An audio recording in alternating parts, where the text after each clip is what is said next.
when you make the decision to do what you want to do with your life, just know this: because the family and the friends in your life do not share your vision, in most cases, they will be the first person to try and talk you out of what you want to do with your life.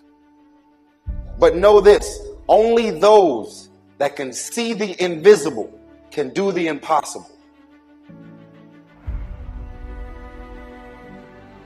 Nobody's going to believe in you until you've already done it.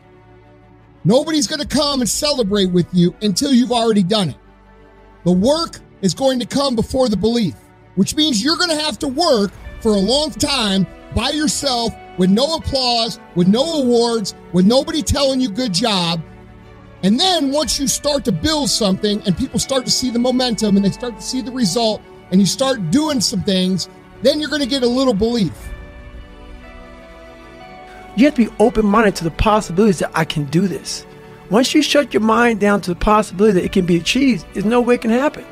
So that's why my eyes and my body light up about things, because I know that if you're in a fight, you have to attack. You have to keep attacking. The enemy has to know he is not going to give up. Nothing wants to stand in front of anything that is relentless. Make a list of who you communicate with most and ask yourself the question, what kind of person am I becoming because of this relationship? Is it helping me to grow mentally and emotionally and spiritually? Am I becoming a better person because of this relationship? Do they bring out the best in me? Do they inspire me? Do they encourage me to develop my greatness? Do they make me stretch? So you got to look at the people in your life and find out, what kind of person are you becoming because of that relationship? If you can, for the rest of your life, live inside of yourself, you gotta just be whoever the hell God or whatever the hell you believe in. If you believe in nothing but yourself, I don't care what it is. You gotta take everything and throw it away. You have to believe in one thing, and that is yourself. Right now, for you to find greatness in yourself, you're not gonna find it by looking in a book or by even hearing me. I may give you the spark, but you've got to go inside yourself to find it. And that means you gotta be quiet. Search your soul, search your mind, search your abilities, and you'll find it. So you gotta go start your journey. And the journey starts with you finding, why the hell am I here on this planet Earth? As you begin to look toward making your life different, as you begin to look at yourself, you've got to redefine yourself. Who are you right now? And who must you become in order to create what you want? What has to change about you? What is it that you're doing right now that would be a liability for you? As you begin to look toward the future and take inventory of yourself, what is it about you right now that you've got to leave this behind because this no longer fits? Looking at where you want to go and the kind of person that you must become, the kind of standards that you have for you. What is it that you must do differently? I saw myself as the weakest person God ever created. I wanted to change that to be the hardest man ever created. Am I that? I don't know, but you had to have a goal. My goal was, the only person that's going to turn this person around is me. The only way I can turn it around is put myself through the worst things possible a human being can ever endure.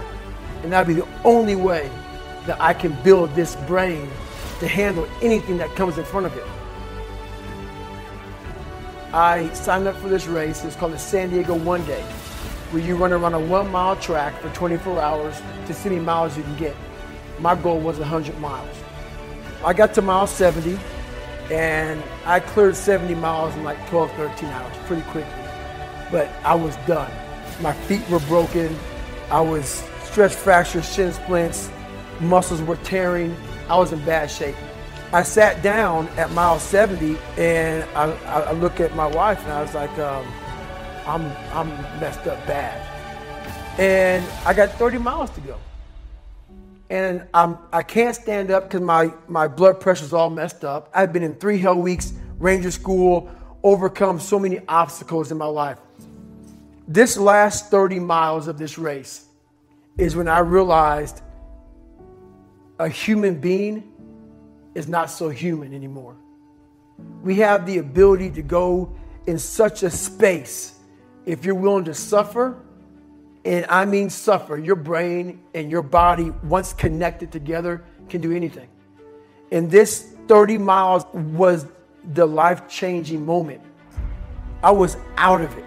I was in the worst pain of my entire life. I was, to me, on the brink of death. And I was able to chunk this 30 damn miles into small pieces. I was so driven. Motivation comes and goes. When you're driven, whatever's in front of you will get destroyed. This became a personal thing. This became me against this race, me against me.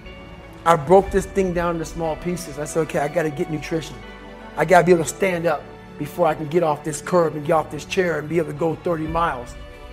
So I went through all these small steps, and I was able to stand up. I was literally walking around with my wife at the time, and she goes, "You're not gonna make the time." She goes, "You're walking like 30-some-minute miles."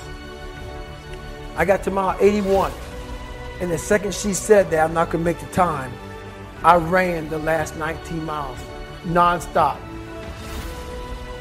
The cookie jar is something that I've made up of all the failures of my life, all the things that I failed and I went back. I failed and I went back and I finally succeeded. All the things that kicked my ass, I put them all in the cookie jar, because at times of hell, even the hardest men, in times of suffering, what we do is we forget how hard we really are.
That's what suffering is.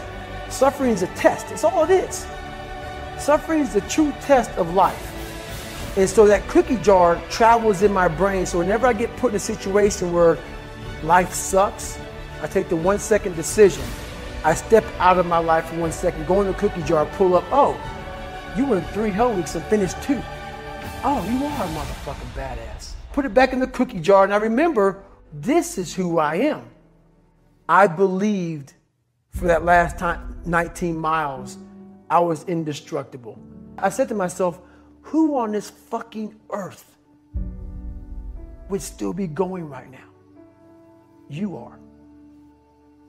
You gotta be the hardest motherfucker on the planet. Is it true? I don't give a fuck. At that time, I believed it. I believed it enough to where my body said, he's not gonna stop.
You have to have the will, the heart, the courage to go that distance when you're exactly jacked up. You have nothing left to give, and give more.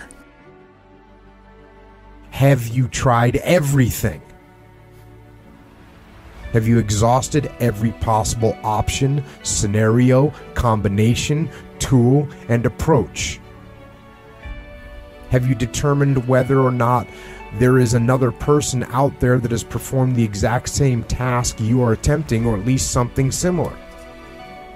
Have you exhausted this research? Have you read every book, blog, journal, magazine, bathroom stall, and website? If the answer to any of these questions is no, then go back and try again, because you don't truly know if you can do something until you've tried absolutely everything. It may end up being that a person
up trying for their entire life.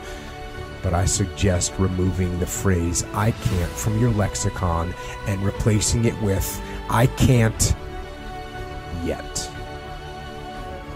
Do this so that you don't risk being on your deathbed saying, "I didn't."